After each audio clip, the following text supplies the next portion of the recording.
The technological revolution in this country, we spend all this time online looking at our phones. We communicate through social media platforms. We don't sit around a table and have a meal with people. Right.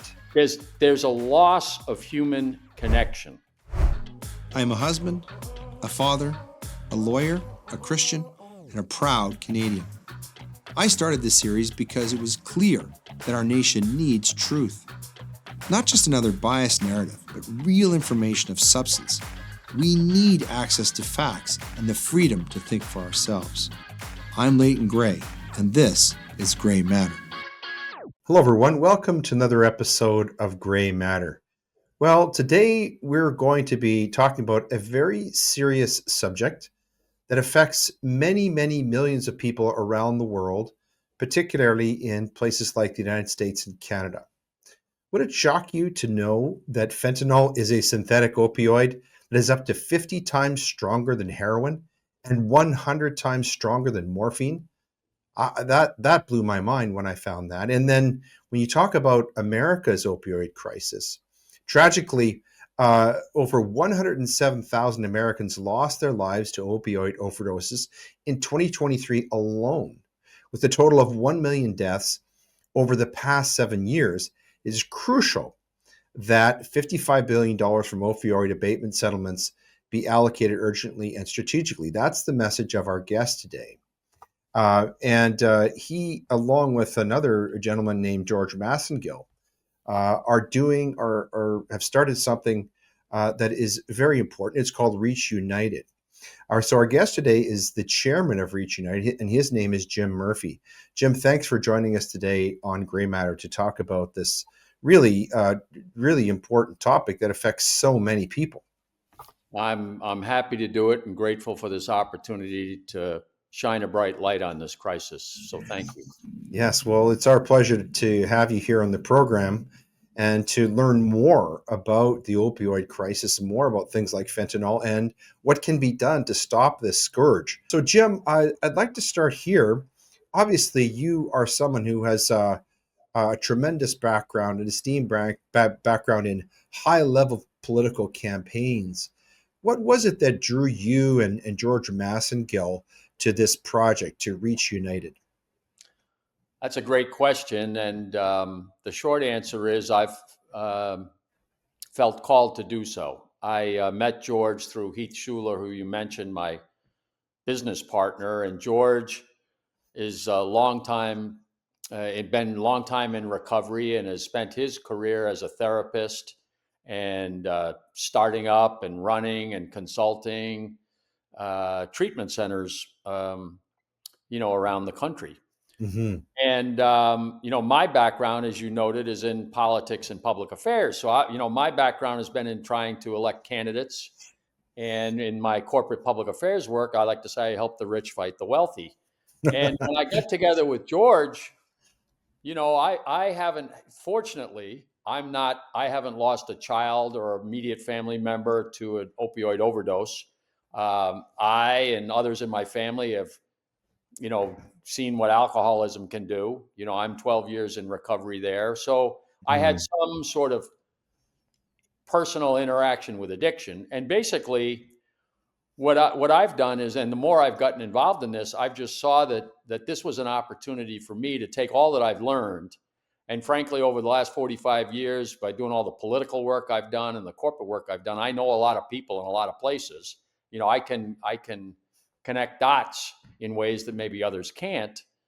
That this was an opportunity for me to try and find really good people who are doing really great work in this space, and essentially try and shine a bright light on them and help them navigate the quasi-political process that this is, so that they can get more resources more quickly to do more work. You mentioned it, there's $55 billion flowing over the next 15 to 18 years from these legal settlements. Mm-hmm. And my goal is, with George and everybody on our team, is to do what we can to steer those dollars as effectively and as quickly as we can. And So, that's how I got into it. And the more I've been doing this, the more committed and the more passionate I get about it. Mhm. So, Jim, that $55 billion that you mentioned, is Yes. that money that, as part of the, I understand it was a class action settlement, is that money that has been earmarked as part of the class action settlement for things like treatment and rehabilitation? Yes. My expertise is in communications and that, but yes. So I think it was called Schedule E. These settlements flow, they're legal settlements, so they flow to states and counties.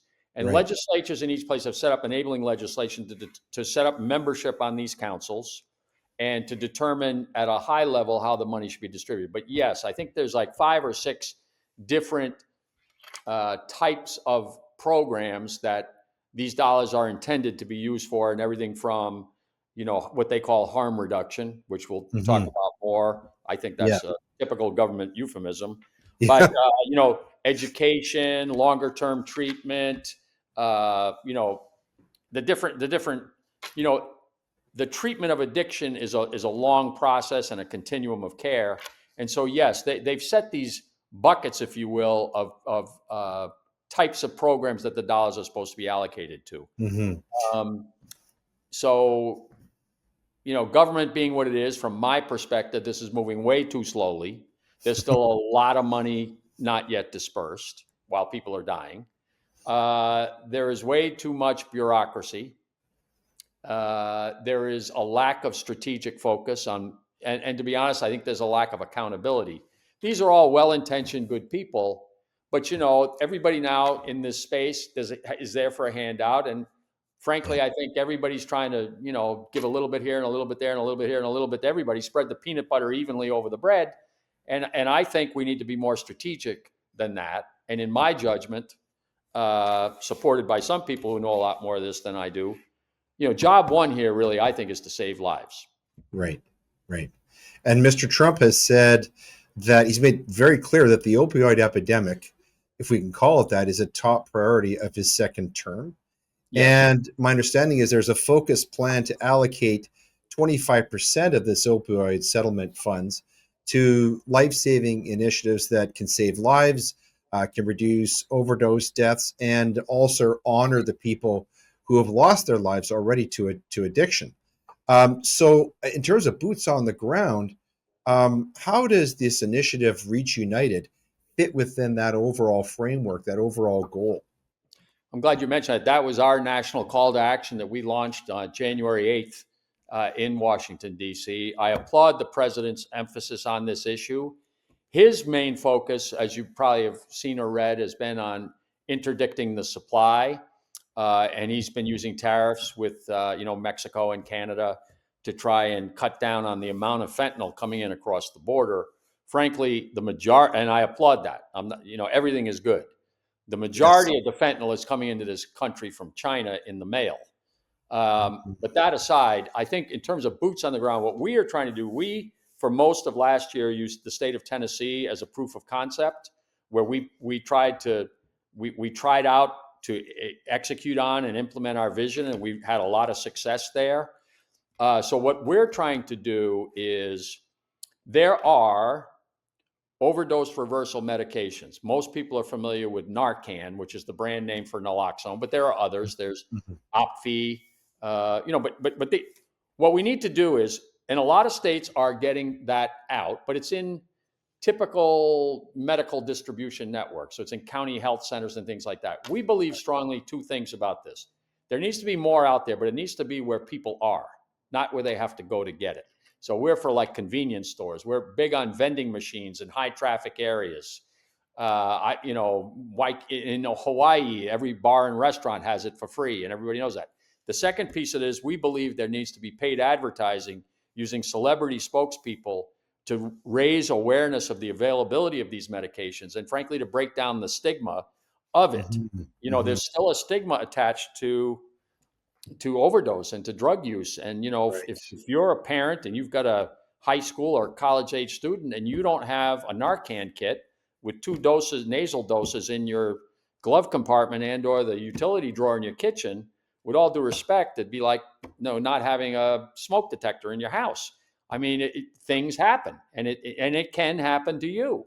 Mm-hmm. So we're trying to get more meds. We're trying to flood the zones with more meds in the hands of people, raise the awareness by the venues in which it's available, and to support it with paid advertising.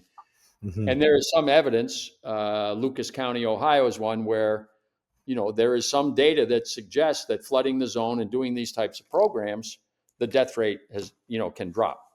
Mm-hmm. Mm-hmm. The campaign itself is pretty compelling. I went and I looked on the website, and it talks about reach exclamation point united, an urgent national campaign to dramatically reduce overdose deaths and improve the access and quality of treatment for those fighting the disease of addiction. And then this really caught my eye. This is an interesting hook. I'm not sure if you're the author of this. It says, one family's tragedy, a nation's crisis. What's that all about? What it's about is that I think we've been numbed by the numbers. You Mm-hmm. talked to 107,000. There's been a slight decline since that number, but it's still over 300 people a day are dying in Wow. this country. And, again, with all due respect, several weeks ago, I'm outside DC here. I'm in DC right now. A American Airlines regional jet collided with a helicopter, and 67 people lost their lives, and it was dominated the news for days, and it was a terrible tragedy. Yeah. Awful. Mm-hmm. But 300 people are dying a day. Mm-hmm.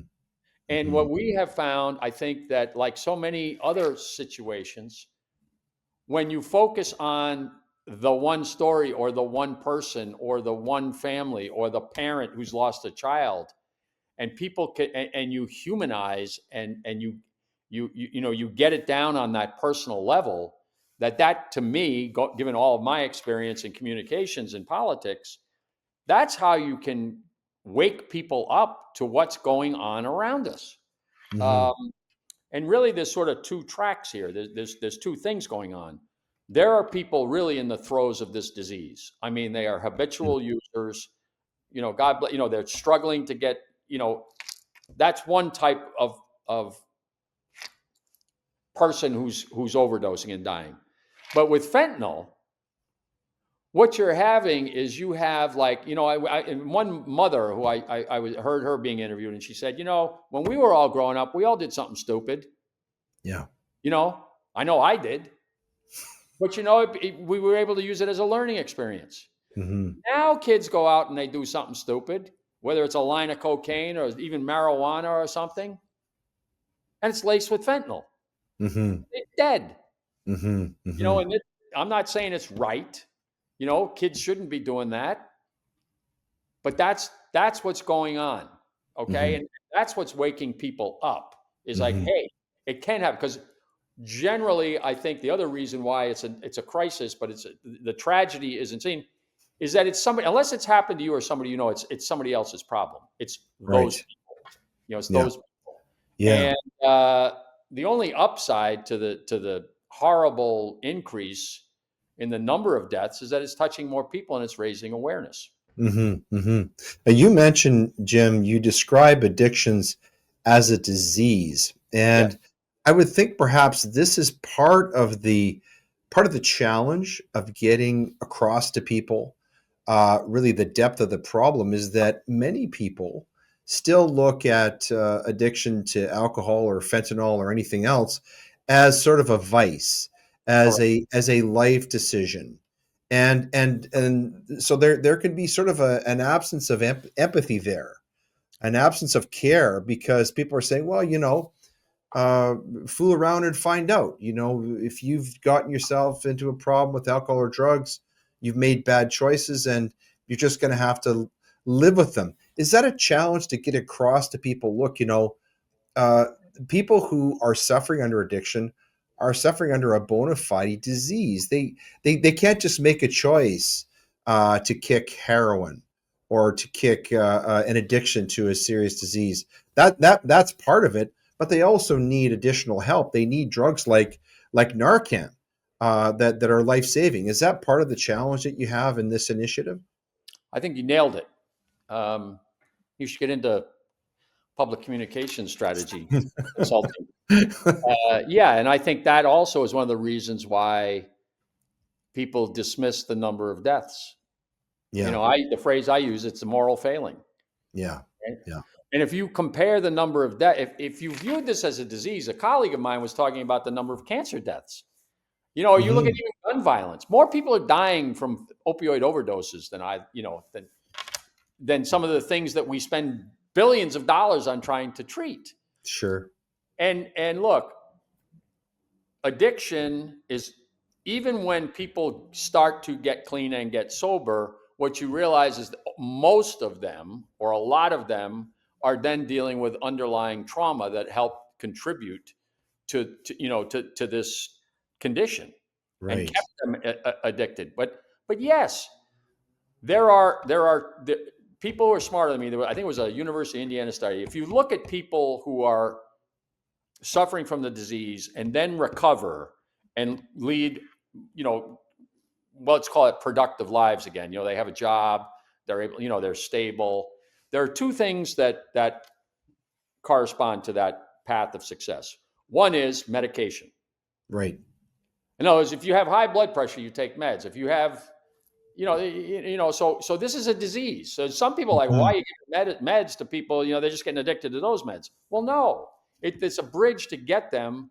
They need this physical withdrawals, and you need to get stable, and you need counseling to help wean yourself off of that. So medication is one thing that works. The other Mhm. thing is peer support Mhm. and connection to care. And it looks like that the magic number is about a year. In other words, we can't just put people in detox, get them physically stable, put them in a 30-day residential facility for counseling and ongoing treatment, and then put them back out into society and think they're going to stay sober. There needs to be a connection to a continuum of care along the way. And so the combination of medications and a continuum of care where people stay connected with peers, those are the two things that correlate to success. Right. And in the on your website, you talk about a prescription for addiction, which you have this sort of catchphrase, "Beds and meds." Almost sounds like a campaign slogan, Jim. Hey, how Uh, you guys doing?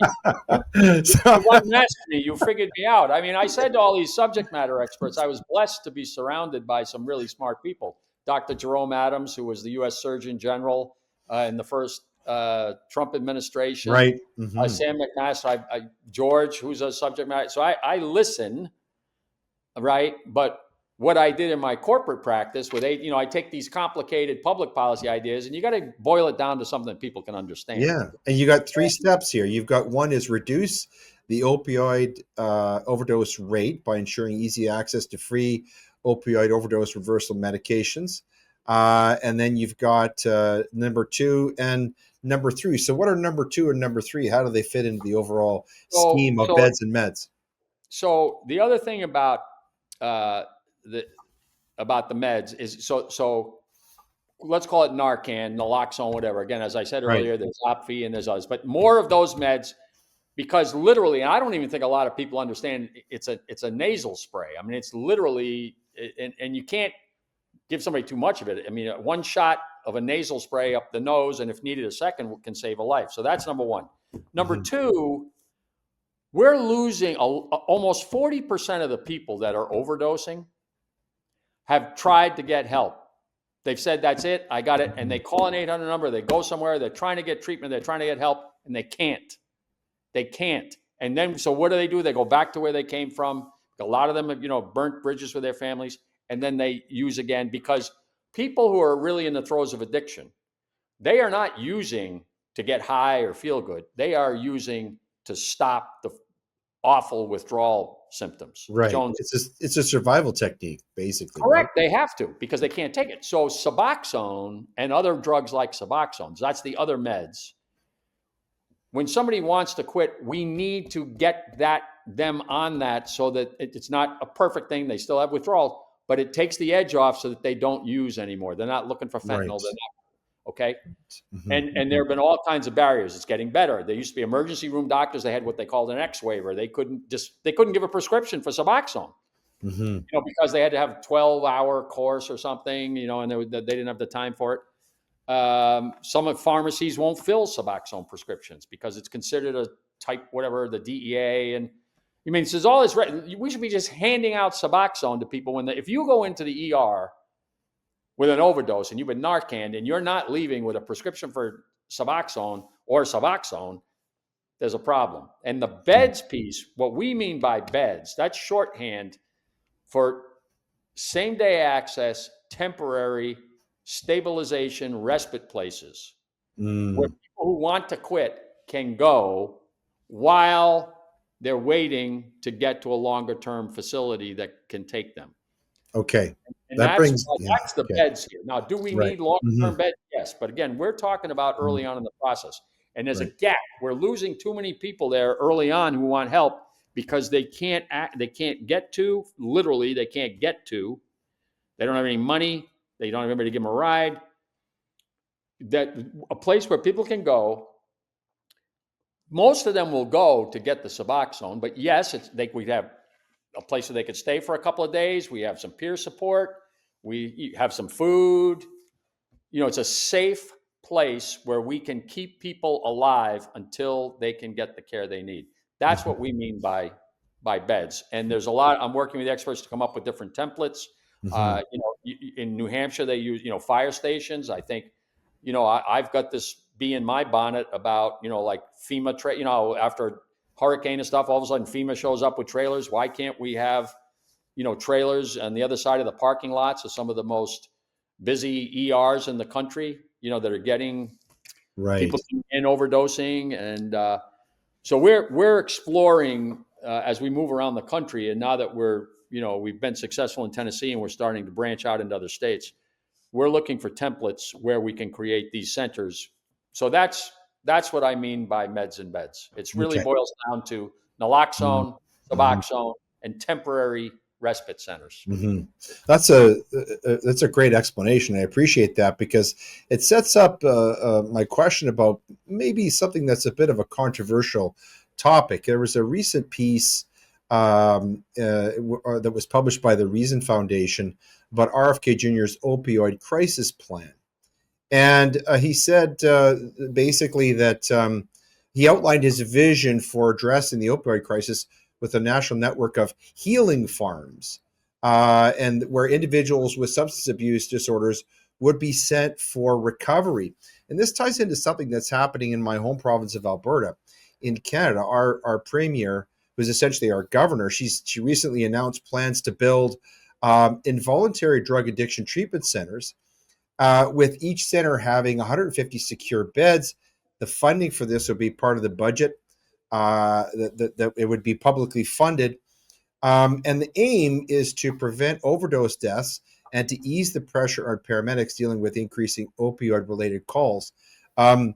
It hasn't become law yet. And what I want to get your take on, Jim, is there's this controversial space where we get into questioning whether at some point individuals who need treatment but perhaps are incapable of making that decision, can their liberty be temporarily deprived so that they can get into a treatment farm or a treatment facility, healing farm or treatment facility.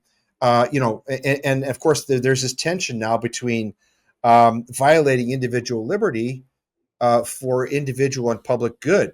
What are your thoughts about that? I'll speak philosophically, and I wish my colleague George was with us to describe his. But he tells the story about when he was young and he was in addiction, and he got into trouble. And the judge said to him, "Okay, young man, you can either go to jail or you can go to treatment." And George went to treatment. And so I think, you know, there's nothing wrong with sticks to go with carrots. Right. Mhm. So I can't speak specifically to this. I mean, so I think if people have violated the law right? And they're, and I think that's one situation. If somebody else, if you go to your doctor and you've got addiction and they're going to make you go somewhere, I'm not sure that's a prescription long term, because from my experience, people are really only going to tackle this issue when they decide they want to, because Right. it does take willpower and determination to get through. Look, people suffering from cancer. There's some people, Sure. they just tough it out and they get through all the chemotherapy and the radiation and stuff, and they come out the other end because of their positive thinking. And other people, they just can't take it. They just, and they don't, and they just don't. So, uh, I. Yeah. You see the concern though that I'm driving at is, I yeah, think it's a fine. It's always yeah, always the case, is a gray area.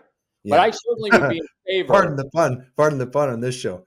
But It's all it's all gray areas here, Jim. But I know, but for, I'm saying that I think yeah, that I think it's that direction is a direction we should go in, because at I least see. then you're giving people a choice. Yes. You And know, I mean, yeah, yeah. And part of the concern I think of some people, let's call them libertarians. yes, When you look at, for example, homeless people, I don't think I'm speaking out of school to say that the vast majority of those people are suffering from some form or some level of addiction that's usually critical. They're living really on the edge of death constantly, and so the question becomes, well, is it more humane to just leave them to their own devices, or to put them into what RFK Jr. calls a treatment farm or a treatment facility, where at least they're getting some help, at least they're getting some care, at least as a society we're showing some empathy and trying to reach out and help these people. I realize there's a tension there because there's always the danger. People always say this is a slippery slope. We start like the Nazis putting people into insane asylums because they weren't aligned with the party. And of course, we just had we have some governments around these days that will do strange things in terms of restricting liberty. But that this is not an easy question to answer, is it? no. I mean, if you get caught drunk driving, you can get put in jail. Your Right. license can be suspended. Your liberty is taken away. Yeah. Good So, point. so I think we could go closer in the direction that this initiative you're talking about. I think, um, but I think hopefully there can be some more incentive based things that would get people to go. I'll give you an example. There's a program in Tennessee that we're going to help export and help them grow. Smiles for Recovery. Right. Okay, and there's a lot of issues around dental care and teeth, and really people really have a lot of problem with dental care. And so Right. they have a program where these wonderful dentists will come in and do give people literally implants in one whole in a weekend for free. But Mm. in order to be eligible for the program, you have to be connected to care. You have to have been sober for a certain length of time, et cetera, et cetera, et cetera.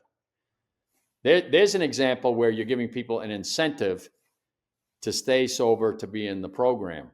So, I would love to see things where instead of mandating that people go there, that maybe, well, if you do go and you complete the program, we'll give you a credit, or you're eligible for certain job training, or you're eligible for certain types of housing or education grants or something to help you get to a normal, whatever that is, productive life. Mm-hmm.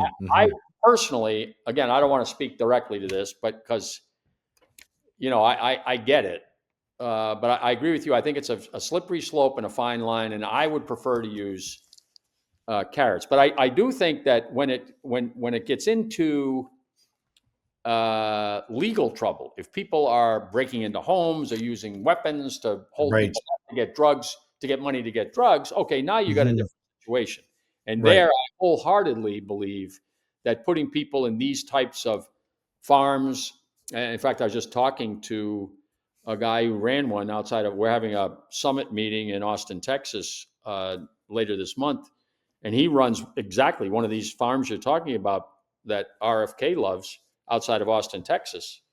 Mm-hmm. And it's really powerful, Yes. and it's very effective.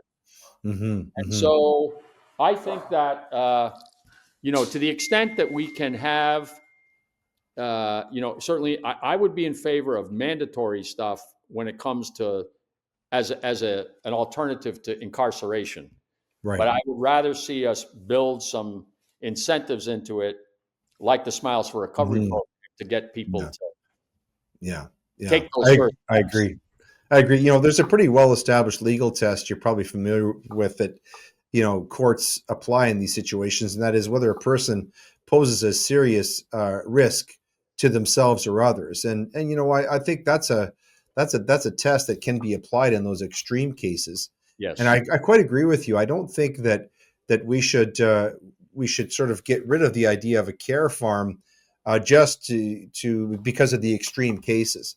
I think that this is sort of a wise idea. It's interesting that you mentioned the idea of dentistry, because I read once Sigmund Freud, of all people, actually was largely responsible for bringing cocaine into the mainstream. Cocaine, you probably know this, was originally brought into North America as a dental anesthetic because, of course, applied topically, it freezes. But of course, at that time, we didn't realize it had all of these terrible, side effects. But that brings me to my next question, Jim. And you brought in the concept of philosophy, and so this is where I want to take you, if I could. It seems to me that just in my lifetime, this problem of addiction has become so much more severe, especially in your country and in Canada. I mean, the numbers the incidence of it is so shocking. It's certainly there seems to be much more addiction around than back, for example, when I was in college or in high school. To what do you attribute this? Is it the availability of drugs? Is it a general despondency and despair, and more people depressed turning to drugs as a way to assuage pain and to cope? What do you think is causing this sort of this sort of incredible outbreak of addiction in our society?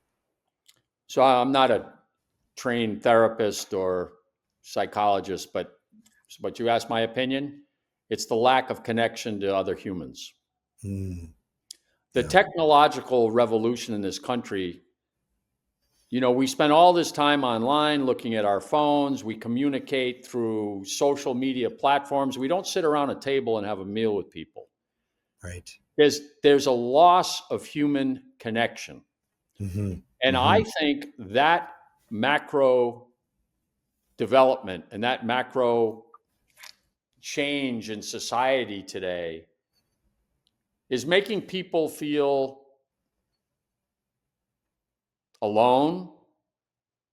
That I think it being that way, it magnifies their insecurities. And, again, everybody knows, on social media, that's not real. People are Right. projecting, if not the best of their life, the top 5% of what's going on in their life, or maybe even stuff that isn't even in their life. And so I Hmm. think people have lost a balance about what life is, and being able to reach out to people and feel supported by families and by communities and by institutions. The institutions in this Western civilization, they're gone. I mean, church is gone. I mean, Yeah. so many things that used to bind us together. That in media, you look, when I was growing up, there were three networks. There was ABC, CBS, NBC. I mean, now you get, this, it's so dispersed and so, Hmm. so I think what's happened is that there's always going to be substances where you Hmm. can self-medicate and escape. I think they're more deadly today. Hmm. But I think the fundamental shift in society that has led to greater addiction, and you mentioned depression and anxiety and all the rest of it, is the fact that we are less connected than we used to be to each other, and I think Mhm. we need, for a quality of life, we need to go back to that. And as I said earlier, one of the two factors that are consistent with success and recovery is the connection and the peer support. Mhm. And so I think that data supports what I'm saying. Mhm. Hence the title, Reach United. So, Jim, I wonder if you could share with people how, if they want to get involved, if they want to donate, if they want to support this initiative that you and George Massengill are spearheading, how do they do that? What's the best way for them to get involved or to pledge their financial support? So our website is www.thereachteam.com. Mhm. And so, yes, we obviously need financial support so that we can scale the success that we've had in Tennessee around the country. And again, our goal is to identify good people doing great work that is innovative and having impact on saving lives and improving the treatment of people suffering from the disease of addiction. And we are trying to steer, particularly opioid abatement dollars, but resources in general to these programs. Mhm. Secondly, what we want to do is, going back to my experience in politics and corporate public affairs, what we want to do is be an umbrella and a platform where people, particularly those who have lost a loved one to addiction, to an overdose, those are powerful voices in the arena Right. where policymakers are making decisions about how to allocate these resources. So even if you can't give any money, if you lend your name to this, to our organization, we can strategically go to the people who care about this and inform them about decisions that are upcoming, around the country, and steer their voice at the right time to the right people to urge them to support the initiatives that we think can make a difference out there. Mm-hmm. So what people can do, number one, sure, we need money, but let us, opt in so we can communicate with you and steer your voice, your passion on this issue to decision makers at the right time. And then, frankly, the other thing I would do is, if you don't have a kit, please get one and Mm-hmm. have it. You don't know when you're going to be able to save a life, and and the more people that wake up to this crisis and the reality that if it hasn't touched you, God bless you, and I hope it never does. But increasingly, the odds of it coming to you or near you are high. Mm. Wow. Well, we can certainly see how your expertise as a political campaigner is being put to excellent use in this particular initiative. This has been a very, very fascinating conversation. I knew it would be. We're going to close off now with our reading list and a couple of books that have to do with the topic that we've been discussing with our guests. I've got a couple of selections here, and then Jim, I'm going to ask you to close off with any suggestions you have. The first is a book that's become very well known because it was made into a Hollywood movie. It's called Dope Sick. It's by an author named Beth Macy. I'm sorry. Dope Sick: Dealers, Doctors, and the Drug Company That Addicted America. And so this is a journalist, Beth Macy's definitive account of America's opioid epidemic. It says masterfully interlaces stories of communities in crisis with dark histories of corporate greed and regulatory indifference. And so in this book, she takes us into the epicenter of a national drama that has unfolded over 2 decades, from the labs and marketing departments of big pharma to local doctors' offices, wealthy suburbs to distressed small communities throughout North America, from distant cities to once idyllic farm towns, just as our guest was describing. And she connects the dots about how North America has become addicted to opioids, how this happened, why it happened, and also some ideas about how it can be changed. Of course, that's the initiative that our guest is working on. The second book is called Painkiller, An Empire of Deceit and the Origin of America's Opioid Epidemic. This is from a Pulitzer Prize-winning New York Times reporter, Barry Meyer, who first exposed the roots of the opioid epidemic and the secretive world of the Sackler family behind Purdue Pharma. So Painkiller is the celebrated landmark story of corporate greed and government negligence that inspired a Netflix limited series called Painkiller. So again, this has some really extraordinary numbers. Like between 1999 and 2017, that's only 18 years, an estimated 250,000 Americans died from overdoses involving prescription painkillers. And of course, this is a plague that was ignited by the whole OxyContin controversy. So those two books, I think, people would find very educational in terms of gaining a better understanding of, how we got here in terms of this war that's being waged against opioids and the damage that they're doing to many, many people. As our guest said, it would be odd to find someone who didn't know a friend, a family member, or a coworker, or somebody like that who was not touched by the opioid crisis. So back to you, Jim. I wonder if you could suggest any reading material or websites people could access so they could learn more, not only about the opioid crisis, but also the work that people like you and Mr. Massengill are doing. An interesting note, DopeSick, one of the leading experts in the country that we're working with a lot is Dr. Stephen Lloyd. And in DopeSick, in the documentary, the movie part of it, Michael Keaton played a doctor who got addicted and overcame his addiction, and that was Stephen Lloyd. It was somewhat of a composite character, but he was mostly it. So it's interesting you mentioned that. I'm going to answer your question with a broader answer, which is, and I'm not going to name a book, but I think what we really need here, so those books speak directly and are totally on point.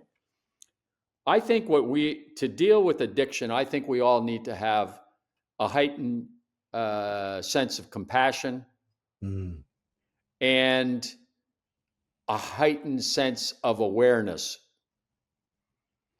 And so I don't know. There's a book called The New Earth by Eckhart Tolle, which talks about being in the present moment and being aware and seeing what's going on. I think first of all, I think it's a great way to live a life. But I think the more we can kind of boil down our egos and understand the common threat to all of us, and going back to what we were saying, addiction, and we're just not connected. I think anything that raises people's awareness of themselves and gets them out of their own heads and the people around them, I think that is what would be whatever speaks to you in that vein. For some people, it's spiritual stuff.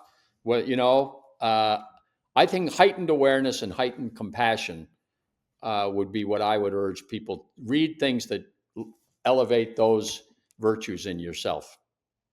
Wonderful message. Well, we want to thank our guest today for telling us not only about the opioid crisis, but about the tremendous work that is being done by Reach United and the very special people who are involved in this work. It really is a testament to what can be done if people get together and they get focused in their efforts. And also if they have the kind of compassion that Jim was talking about.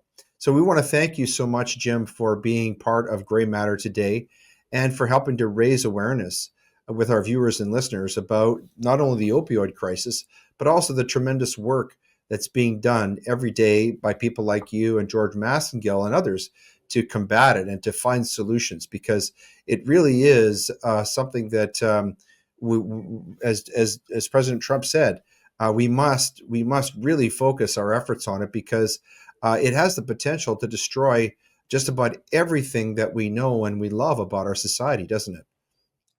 It is right in front of us today.